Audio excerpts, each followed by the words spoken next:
Jonathan Chandler at the Virginia School of Traditional Arts. We're here to talk to you about a little bit of what we do here and show you some examples of our work. And we're going to discuss the business of blacksmithing. I'll talk to you today about setting up your blacksmithing business and your booth at a craft show or arts and craft show, and kind of what I take with me to these kind of shows. You can have all kind of things on the internet. You're not carrying them around, but what I take with me to the shows usually is something a little more transportable, a little smaller. Big humongous art pieces sell occasionally, but to haul them around, it's more trouble than it's worth usually. With what I do is the knives sell pretty well. I try to have a series of different price ranges. This knife is a stock removal knife in a leather sheath. It's a fold over sheath that's been wet molded. This together is about $130 at a show, whereas this much more complicated knife and sheath is about $800. And the way I determine the cost on things is how many hours do I have in it, how much materials are in it, and what processes have I had to use to make it. If it's hot work like the bigger knife, like this knife is all hot done, and you have to grind it a lot more, and you have a lot more time polishing it and a lot more fixtures on it. Took more tooling to make it. I charge a little more for that, whereas the stock removal knife, basically grind it out and you heat treat it and you're done.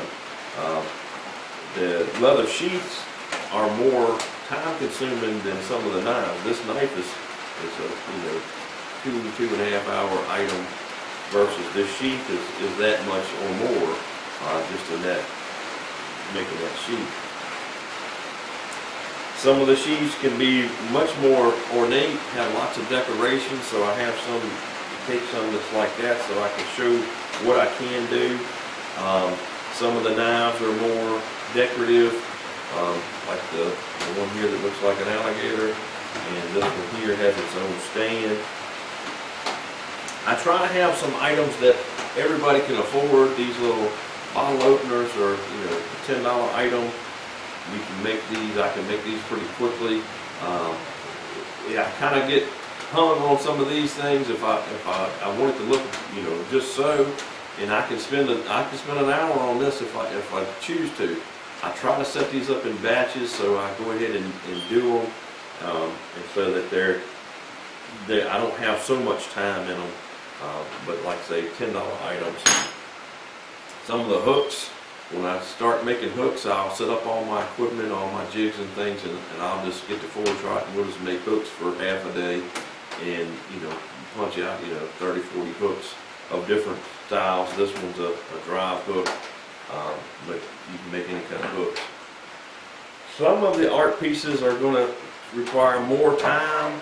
This rose here is all steel. It's all hand hammered. It's got all kinds of detail in it, so that one's taking significant time, so you're going to have to ask some significant money for it. Some of the other art pieces, like the little cross and the feather, these are interesting looking, and the little bases aren't very hard to make. The actual forging time on these is limited. You don't forge on them forever. The feather I have much more time in than the cross, but they're basically the same idea. You're texturing them. And so I have different style of crosses, and I have two feathers that I use a whole lot. So we do sell these. You got to take into consideration your cost of materials, and then your time and getting them set up and done. So you need to have I guess my point is you need to have a variation on your costs, on your price points, what people are willing to pay. You may sell 25 bottle openers and no knives at a show, and then again you may sell one knife and no bottle openers at a show. It just depends on who's there and what people are wanting. My experience has been the smaller items will sell faster and more people will buy them because they're small. Well, I can give this away to Aunt Jamie or whatever. Or I always wanted a little hook to hang my flower pot on my porch, that kind of thing. Whereas some of the nicer art pieces that you've got lots of time in, you're going to have to demand some money for. You know, you may have to carry that around to 2 or 3 or 5 shows to sell it. And lots of the things is one of a kind for me. I'll never make another one of those. The knives are all basically one of a kind. I can make similar knives, but I don't generally make them identical. I'm not a production person. I get bored easy, so I make all my stuff look different. Some people will set up some kind of standard, you know, outlines of their work, whatever it is, hooks or whatever, they set up a standard. Now the hooks I do over and over again the same kind of hook. But the knives, I generally do those each different. Like I say, I don't do production runs of knives. They're all custom made. But when you go to set up at a show, say you have 15 crosses that you've made, don't put all 15 out on the table unless they're different. And I still wouldn't put out 15 at a time. If you have them all identical, put 1 or 2 out and put the others underneath your table in your boxes that you've carried them in. And as you sell them, replace them. Now on the little bottle openers, I have a vertical stand that I have built, and it has nails in it. And we stack about 4 of these deep because they're all a little different shape. They're a little different hammer marks. They're a little different color. So people can pick through them and find the ones they like. Or if they need, you know, 10 of the same thing, we'll have that under the table for them. But we generally don't put so many out. If you've got them stacked up deep, it just looks like I can always come back and get that. But if it's only 1 or 2 of whatever you're selling, people are more likely to go ahead and buy it at that point. With your pricing, if you're selling on the, now this is at a show, now if you're selling on the internet, of course put everything that you have up there. If you have 15 of these, you could put a quantity of 15, or you could put a quantity of 5 or something like that, and more available upon request. If you have too many on the internet, they tend not to sell. 10 or less usually shows you the number on most of the platforms. So if I generally run 8, I may have 50 made, but I'll put it as quantity of 8, and that way they're showing it to only a few left. Most people do that, and if you're selling on a platform like eBay or Amazon or Etsy or any of the other ones, Facebook, you need to know what they're charging. You need to know what the tax responsibilities are for you. You need to know what the credit card percentages are going to be if you're going to use a credit card processor. And you need to factor all that into your price, because yeah, if we sell this knife for $50 and we may sell it for that, no problem. But if we've got $25 in materials and 7 or 8 hours in making it, and then the credit card is going to take 3%, the platform is going to take $7, $8 to sell it. Shipping's going to take, $10 to ship it. You're in the hole already, and you've worked awful hard to do it. So you need to know all of your costs, run the costs of each item, and then the tax man comes and says, "Oh, well, you owe me 6.3% in Halifax County, Virginia," and so at the end of the year, you're doing taxes. Anytime you're running a credit card these days, they're going to send you a 1099 at the end of the year. And you're required by law to put that on your taxes as an income. So know all of these things up front. Know what your costs are going to be. If you go to a show, you kind of need to have like a minimum cost to go back to that show. So say a show cost me $100 to enter, and all shows are going to have some kind of fee. It's going to cost you $100. If you've got to travel, you're going to have fuel, you're going to have food, you're going to have a hotel room if you're spending the night, if it's a multiple day show, or Even if it's a single day show, sometimes you get there the night before so you can get up early and set up. Put all that in, so say $100 show, 5 hours from here costs me, $250 to go to at minimum. That's just the hotel and the show and $50 in gas. I feel that I would need to make 10 times that to feel that that was, profitable. By the time I cover my materials and my time and the time at the show, that's another thing. You got time at the show that you're not producing your items. You've got to factor in all that. So if I've got $250 in a show and I can't bring home, $2,000 or $1,500, I probably won't do that show again. It's not profitable enough for me to go and give my artwork away.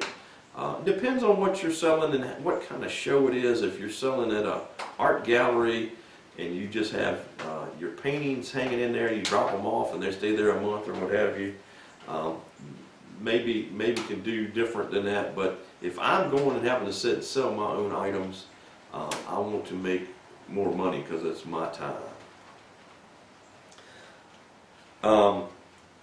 On the Etsy and that kind of thing, and even at the shows, you want to price your items so that they're not too cheap. If it's a 50-cent item, you may not ever sell it because people think it's junk. You just ordered that from another country, we'll say China or Taiwan or what have you, and that you haven't actually made it. So if you don't have enough money on it, it won't sell. There again, if you got a nice knife that you put a lot of time into it and you want $10,000 for it, like on Forged to Fire, that may not happen either. Now you may find somebody that wants to buy that, but you can have too cheap of items,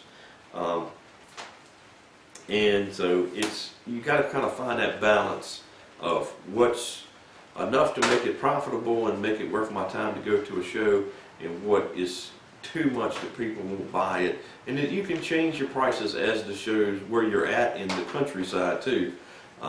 If we go up to DC, we got a anything north of Richmond tax. If you go to DC, you're going to have to charge more. People make more money.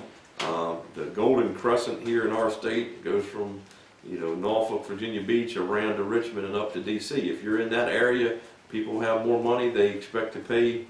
They looking to buy nice things. If you're outside that region, you're going to have to come off your prices some. Roanoke and Lynchburg and Withville, those kind of places don't have quite as much money as some of the other areas in the state. The bigger the town is, the more money you can charge for your items usually. Again, you still need a variation. So your $10 item in South Boston, Virginia may be a $15 item in Maryland. So you kind of got to adjust your prices on how far you're going from your house and how big a place you're going to and what's expected. If you've got a little cheapy stuff, cheap prices, like I said, some people won't buy it because they think it's something wrong with it. You don't value it, so they're not going to. If you're selling knives, I caution you not to just lay them all over the table so people pick them up. People are people. They'll pick them up, they'll rub their finger across it and cut themselves wide open, or they'll cut on your piece of wood that you have on your table that's another item, trying to see if it's sharp. It's kind of crazy, so you got to kind of, I put my knives behind glass. If people want to handle them, that's fine. I'll just hand them one at a time, and they can, I'm watching for them, and I'll tell them it's sharp, that kind of thing, so that we're kind of protecting the public from themselves sometimes. And stuff like the knives, people like to pick up and walk off with. So, anything that I've got a bunch of time in, I try to keep closer to me. The things on the periphery are more things that are either really big or the small items that I don't have a bunch of time in. So if somebody happens to pick one up and walk off with it, it's not a big deal. I haven't had too much of the shoplifting, we'll call it, at the sales that I go to. I generally go to jewelry art shows, but if you go to these little mom and pop craft shows, you're gonna have folks there that are looking to take your items, unfortunately. And most of the time, if somebody wants something and they're nice to me, I'll just give it to them. But if you're gonna steal from me, you're gonna have an issue. All right. So I hope this has helped you in starting your blacksmithing business and setting up for shows and setting up your business, trying to calculate all of your costs prior to you just going in and buying a bunch of equipment. The way I got started is I had a acetylene torch and I had a big block of steel. There wasn't even an anvil, and I had a couple of hammers, and I actually made some hammers out of hammers. I just changed the shape of them, so I had a variety. And as I made art and sold it, I bought nicer tools, made it a little easier. I made a lot of my own tools, and so the skill of a blacksmith is that they make their own tools. In fact, in the old days, they made tools for everybody else, all the other carpenters and all the other chefs and everything else. They made all of the different tooling for everybody. So you can make your own tools. You can buy second-hand tools. That's no problem. You can buy inexpensive tools at the cheap tool stores and use them until you can get better. But my suggestion is don't go out and buy a $5,000 belt grinder and a $3,000 anvil and power hammer and all this stuff to get started to make a couple of knives.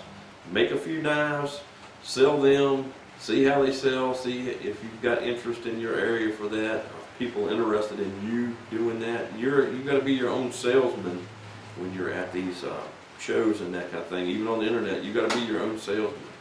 You've got to, make it interesting for people and special for people to buy it.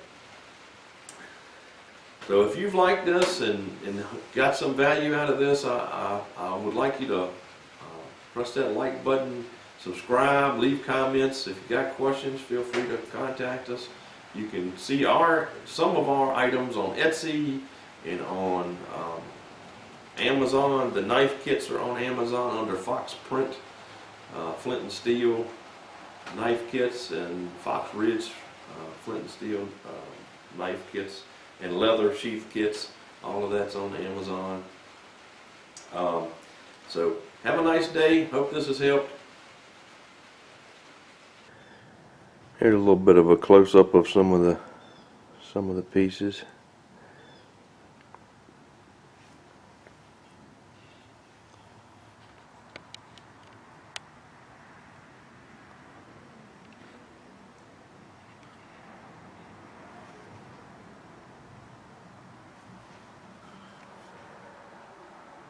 Here's some of the knives.